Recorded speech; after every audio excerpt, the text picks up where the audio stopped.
the psychology behind why we self-sabotage. You know exactly what you need to do. You've known for months, maybe years, and yet you don't do it. You procrastinate. You give up halfway. You pick fights right before breakthrough moments. You quit jobs you're good at. You push away people who actually care. And the strangest part? Deep down, you know you're doing it. So here's the question. What if self-sabotage isn't a flaw? What if it's not laziness or weakness or lack of willpower? What if it's your brain doing exactly what it was designed to do? 1. Your brain doesn't want you to succeed. It wants you to survive. And those two things are not the same. Success means change. New environments. New expectations.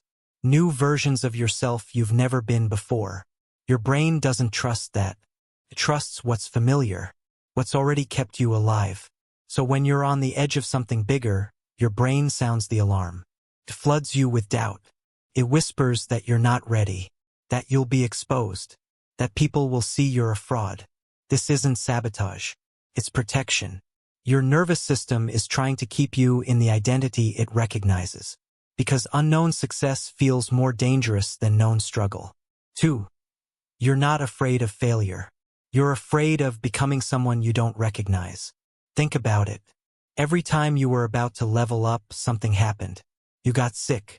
You started a fight. You found a reason to delay. That wasn't random. Your brain was protecting your sense of self, your identity, because success doesn't just change your circumstances. It changes who you are, how people see you, how you see yourself. And that version of you, the successful one, feels like a stranger. Your brain prefers the pain it knows over the person it doesn't. So it keeps you where you are, in the same patterns, the same relationships, the same income bracket, the same weight, not because you can't change, but because change means becoming someone your brain hasn't cleared for survival yet. And until your identity updates, your behavior won't. 3. You're not stuck. You're loyal. This is the part no one talks about. You self-sabotage because part of you is still loyal to the person you used to be. The version of you that survived something hard. Maybe you grew up with less, so making more money feels like betraying where you came from. Maybe you learned that people who shine get punished, so staying small feels like safety. Maybe someone told you that you weren't special, and proving them wrong feels scarier than proving them right. This loyalty lives in your subconscious. You didn't choose it, but it's there, quietly running the show. You don't quit because you lack discipline. You quit because moving forward feels like leaving someone behind, even if that someone is just an old version of yourself who needed you to stay invisible to survive. 4. Your brain is solving for the wrong problem. Here's what's happening in real time. You set a goal. You take action. You start to see progress. And then your nervous system kicks in. Heart rate increases. Breathing shallows. A vague sense of dread creeps in. Your brain interprets this as danger. But it's not danger. It's growth.